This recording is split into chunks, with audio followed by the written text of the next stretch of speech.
আচ্ছা তুমি চেনো না বর্দাকে? ইচ্ছে করলে কুকুরের ল্যাজটা আমি সোজা করতে পারবো, কিন্তু বর্দা একবার যে গো ধরে বসবে না, ব্যাস সেখান থেকে ওকে বোঝানো বা বুঝিয়ে রাজি করানো শিবের বাপের অসাধ্যি। আর তার উপরে তো তোমার বোন আর ভগ্নিপতি আছে মাথায় বুদ্ধি দেওয়ার জন্য। হ্যাঁ তা তো আছে, সেই যে মা মারা যাবার পর এখানে এসে রাস্তা না গেড়ে বসলো, ব্যাস। আর তোমার না প্রথম রাতেই বেড়াল মারা উচিত ছিল, প্রথমেই ওকে শ্বশুর বাড়িতে ফেরত পাঠানো উচিত ছিল। আরে দূর, তুমি আমাকে বোঝাবে আমার কি করা উচিত আর কি করা উচিত না? হ্যাঁ, শোনো, সাফ সাফ বলে দিয়েছে দাদারা কেউ বিয়ে করেনি, তাদের দেখভাল করার জন্য ও এখানে এসছে। আর এ কথা বলেই তো ও পাকাপাকি ভাবে এখানে এসে আস্তানা গেড়ে বসলো। কেন?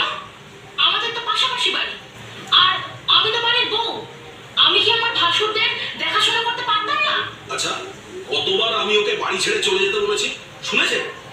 তাও বটে, একেবারে লজ্জা নেই, দোকান কাটা। বড়দাও তো সবসময় ওর হয়ে কথা বলে। তবে যাই বলো, কিছু মনে করো না বাবু, এসব কানা খোড়া লোকেরা না খুব ডেঞ্জারাস হয়। তাহলে কি করবে এখন?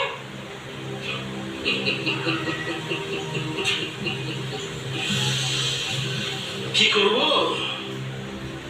আমি কি আর বসে থাকার পাত্র কাবেরি?